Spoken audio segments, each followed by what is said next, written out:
couple bread bowls full of cauliflower soup. Awesome. And A few trimmings Yeah. for mine. And we got a ya apple. And ya means in Japanese, what do you think? pear, apple. Okay.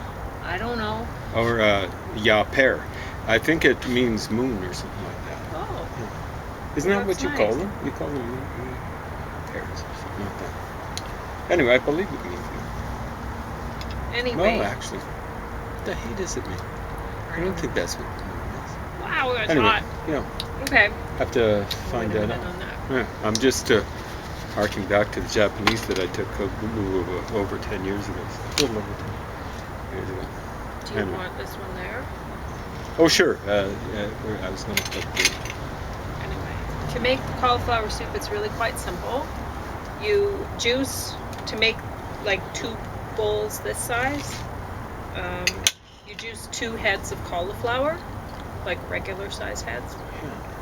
And then you take the juice and you put it in a pot with about twice that much water, like each water, 1 part cauliflower juice in a pot. Sorry, I just woke up recently. You just about what? I just woke up recently. Yeah, me too. I had a nap. Yeah. And now I'm kind of dopey. Yeah. But anyway, so if you haven't, like, I already had some baked potatoes cooked, but if you don't have, like, I put little bits of the little tiny bits of cauliflower that don't go into the juicer, I put them into the soup pot, and they cook very fast. But if you don't have the baked potatoes already cooked, then you put cubed up potatoes in the pot too, and then cook them as long as it takes to cook potatoes. But otherwise, you can cook it faster because the little cauliflowers, they don't take that long to cook. And you put salt and pepper and nutmeg and garlic. That's it. So if you need more avocado, I could get more. Oh, this will be just great. Okay. Just using it as a little spread here, and I'm going to be eating it with the... But so I soup. cooked my stuff and then put the potato cubed up afterwards because I'd already baked potato this morning. So I find I prefer avocado as a spread to butter because I'm at least slightly lactose intolerant, and Yeah. I find that cheese doesn't affect me nearly as much as butter. Butter is... We're gonna try to eat almost ice cream for exposed. dessert though, because there we we were go. given that ice cream, and this will be the last hot day of the summer. That's what it looks like, and it is. They were predicting 27 above. I don't know if it quite got up to that. You were out walking. I don't know. It feels lovely though. That's It's just right.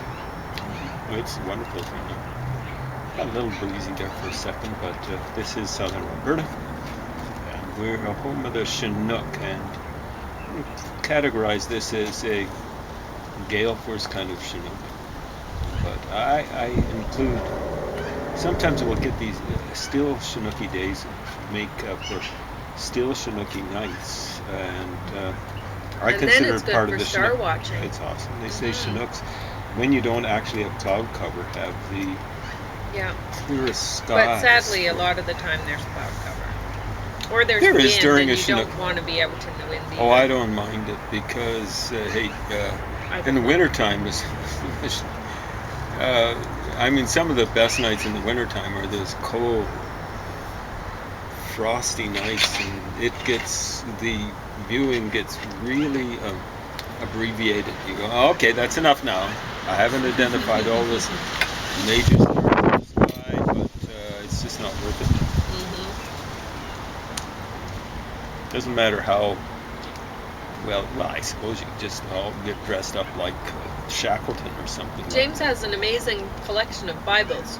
Yeah. This one is my favorite. You're not supposed to be able to see it because it's camouflage. Oh, see, I see. like you can't see it at home, right? Yeah. Camouflage version of the So Holy good. Bible, Batman.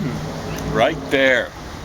Don't mean to be blasphemous or anything like that. If you can't have a little bit of fun with a person's religion or your own, Maybe you just don't quite belong in this world.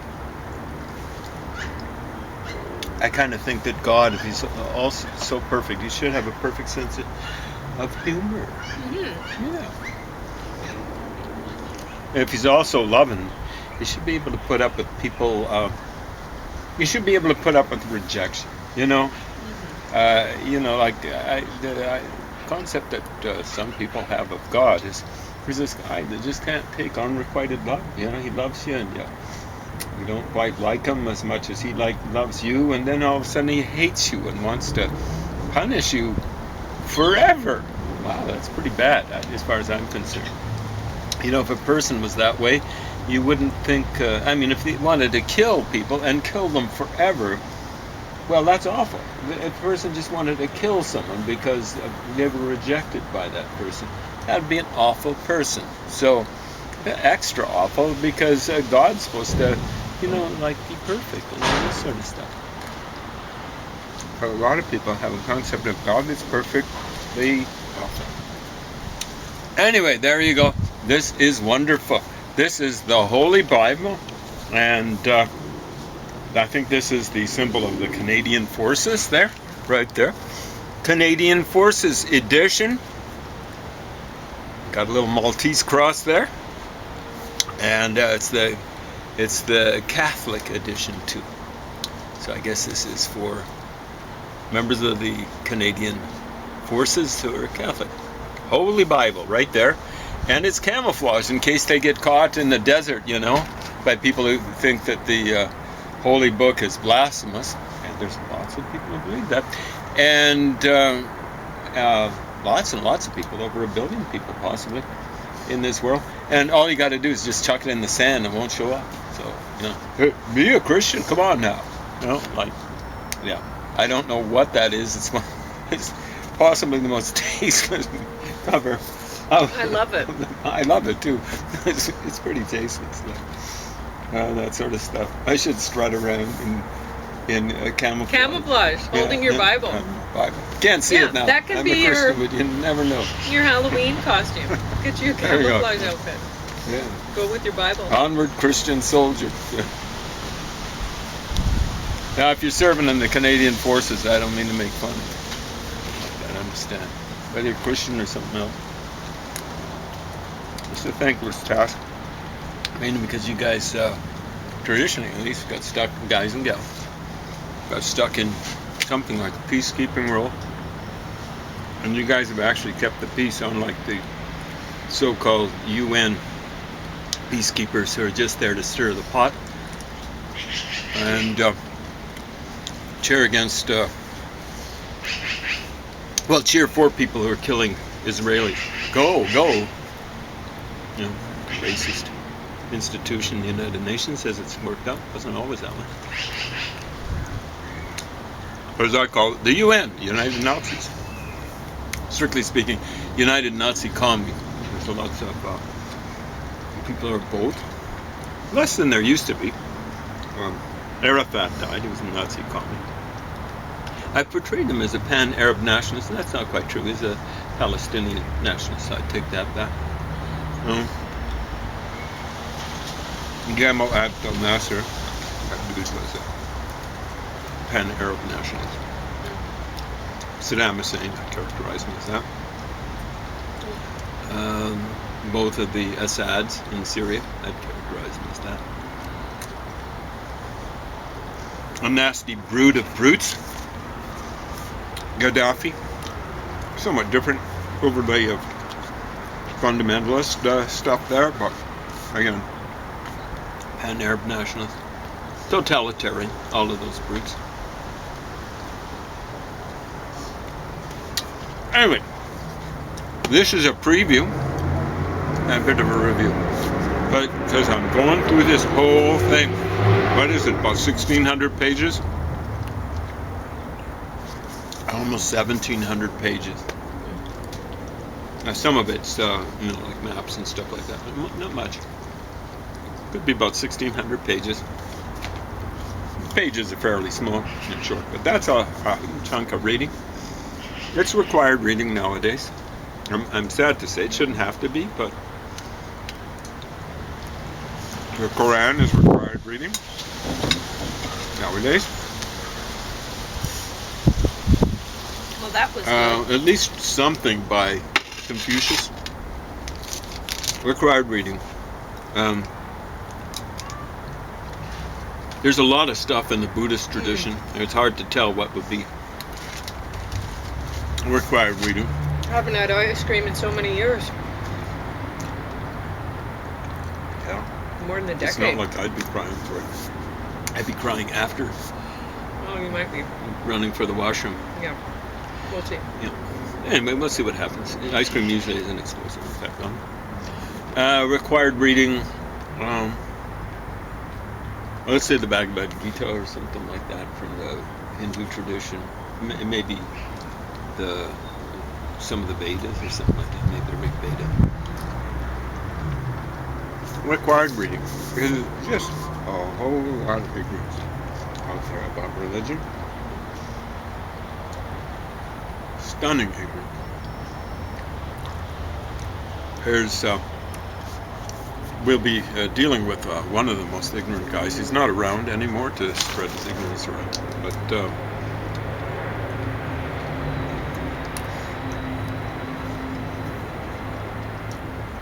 Edward Said, I think Said in Arabic means lucky. Edward, he was born into a Christian family, Anglican, kind of unusual. Most of the people that were Arabic in the Middle East are, I'd say, Eastern Orthodox. There's some that are kind of protected. It's tough, incidentally, that kind of protection. Protected by the Catholic Church. So what's the Pope gonna do? Go stomping in there in his special robes and with his Pope hat. mitre on his head or meter. Is that what it's called? Why? Why is But it it's called not that? like a meter saw or mitre saw. Whatever. Did they say mitre saw? What would it be from? I'm not sure. That's a good question. The Greek mater, spelled differently, means measure, but there'd be some Latin thing. Latin is generally quite different from Greek, unless it's something that's borrowed from the Greek. So if you see something in Can Latin, you eat this much ice cream? sure. Here you are.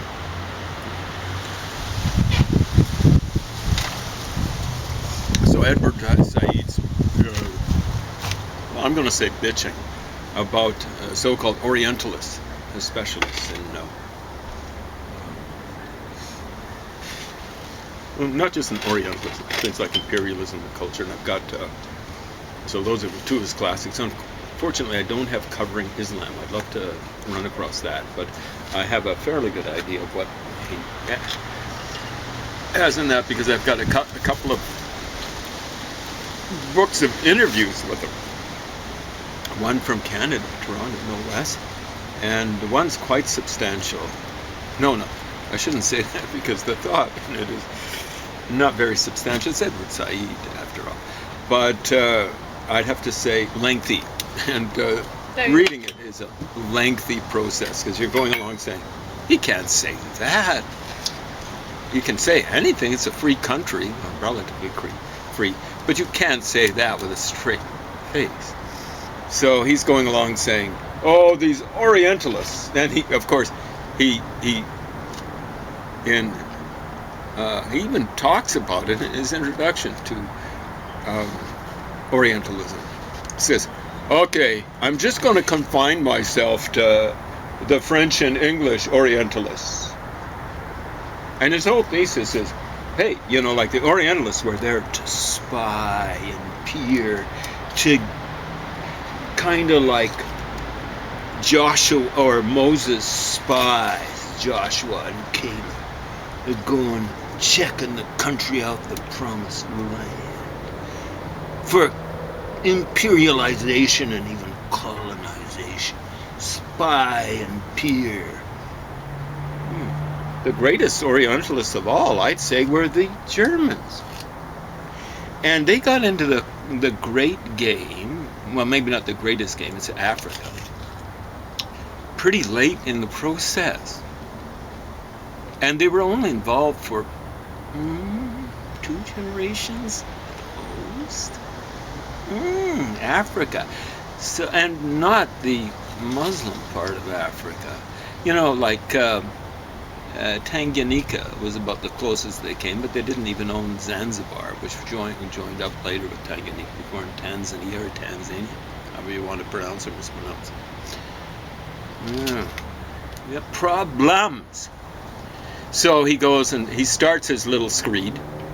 Well, it's little, it's lengthy. It's not lengthy enough, but when it comes to reading it, it's too lengthy. You're just sludging through the lies. And, there's intellectual dishonesty. He's fooled himself. He feels really strongly about this sort of stuff, or felt. And so he's going, appearing. And he starts 1798 with the failed expedition into Egypt. He brought along a lot of people to study. Hey, the real conquerors, someone should have told Napoleon, hey, the real conquerors, they don't study the area they go. They smash, burn, and loot. And I'm kind of like almost verbatim giving a translation of the Assyrian inscriptions, and stuff like that. Now, eventually, you got the last major Assyrian emperor, king, whatever you want to call him, Ashurbanipal. He plundered libraries and stuff like that, and he boasted about that. But I don't think the first guys, it was burning and looting, So you look at the greatest imperialists of all time, because they subjugated the people with their religion, the Muslim conquerors. They conquered a huge amount of land, and it only gets lost by to those conquerors by people reconquering, Reconquista in Spain and stuff like that. The people get so subjugated to it that they just don't want to give it up. So you look at what they did in India, stunning. Like here's one guy who comes from Gujarat telling me they burned one temple there 16 times. I'm hoping he's exaggerating, but more than one time. They go and burn a temple down. Or they'd burn an observatory. Apparently Ujjain, they did that more than once. So it's kind of north central India, Ujjain. It was a Buddhist place of learning. When they burned the observatories, hey, it's not just a place where people sat, looked at stars. There was a library. Who knows how much stuff got lost. You see how different that is from Napoleon? He brings in a bunch of scholars. Hey, let's record what's in Egypt and stuff like that. You guys. Guess what? You don't have to record stuff. Hey, I want to check these pyramids out. I want to measure them. I want to dig. That's not traditionally what spies do. What's the advantage of measuring the pyramids and stuff like that, or recording ancient Egyptian inscriptions? Hey, this is going to be real help when it comes to invasion. Whoa, gosh damn darn it. It doesn't work out that way. That's not traditionally what spies have done. Now, there were some learned people who were spies. Apparently, so-called Sir Richard Burton was that way. Of course, the story goes, I know one Sufi convert who thinks that he legitimately converted to Sufism. He might have, or that might have been a front. I'm not sure what the story is. So you got a few of these guys. T.E. Lawrence, I guess, was a relatively learned guy, and yeah, he was a spy. I think some of the guys who were doing archaeology, maybe Max Mallowan, who was married to, what was her name? Agatha Christie. He might have been a spy. It's hard to say. It didn't look like one. Maybe Sir Leonard. There's that Sir again. I kind of crinkle my nose when I say it with disgust. But there's another one, he might have done some spying in the day, I'm not sure. But generally he'd be using that stuff as a front. But the spying itself, archaeology, no, that would be a front. The actual archaeology, actual study is not going to help those guys out. Hey, hey, this is Leonard Woolley here reporting to the, head of the British Army. I've checked out Ur of the Chaldees, and I've dug down many, many meters, and boy, it's going to help us out because we can use it for trenches. We've been doing some trenching here. So you send some guys up the Persian Gulf here, it's right by Basra, and you can put some trenches here, buddy, because I've dug them already. No. Yeah, it's a silly, silly thesis. So he's going along saying the Orientalists, like they've mischaracterized Islam. All they've done is study the foundational documents, like the Quran and stuff like that. What they really should have been studying to get the full spectrum of Islam is to study the literature, i.e. the fiction. What is that about? When you're studying a religion, you study the foundational documents. You roll up your sleeves and you put your nose to the grindstone and exercise some elbow grease at the same time. You don't sit down and, hey, I'm going to read this novel because I'm going to know. I need that testimony of literature in court. You don't wait, for the judge to, bam! That's enough now for all the fact. We need the fiction now. We need the testimony of literature. Bam! Bring out whomever. Bring out Edward Said, who's an expert on comparative literature now. We want the testimony of literature. No, we don't. You read fiction for fun. At best, you read it to find out what one person thinks, maybe to find out how one person feels. And maybe that's a good exercise. Maybe it's a little bit like transcendental meditation to find out how one person feels. But hey, go to a hospital or something like that if you really want to find out how someone feels and stuff like that. So yeah, he's kind of covering Islam. He doesn't like the way the so-called Orientalists. He makes this huge jump from the Brits and the French, who were leaders in the field, according to him, to 1830. And then he jumps to the United States after World War II. What happened in the interim? Oh, the leaders in the field are the Germans. And I think the guy knew German, but there's hardly any German sources quoted in German. He deals with Goethe and Schlegel. He says the Germans started to dominate the field after 1830. Goethe and Schlegel are doing their stuff. Goethe definitely, basically before 1830. Well, what's he talking about? There's this huge hole where the Germans are leading the field. He says, well, I can kind of dismiss the Germans because they were led by in the field for a generation, roughly from 1798, Napoleon. That's when he invaded in 1830. What's that? That's 32 years, roughly a generation. And then the Germans are leading the field for 120 years. What the hey? It's absolutely insane. But you see, the Germans didn't have colonies in the Middle East. They kind of built the Orient Express, I gather, and stuff like that. So they were, trying to do trade there and so on and so forth. I suppose there was some exploitation, maybe a whole lot of it. But not the same thing as building up empire and colonies and all this sort of stuff. It's a stupid, stupid thesis. And people are going around, Orientalism. You don't want to be an Orientalist because it's awful. Stupid, stupid thesis. So he goes along covering Islam. It's been covered badly. And of course it's, like, hey, Islam is portrayed as terroristic and violent. And then he gives it away. Because invariably, if you say to someone, well, Islam's violent, they'll say, well, Christianity and Judaism are violent too. And that's what he does. And as soon as you say the two, thank you, because I don't want any more argument about Islam being a violent religion. Because that's what's at issue. It's an attempt to do a red herring, two red herrings. Christianity and Judaism are too. I'm not a Jew and I'm not a Christian. And I'm perfectly willing to discuss whether they're violent or not.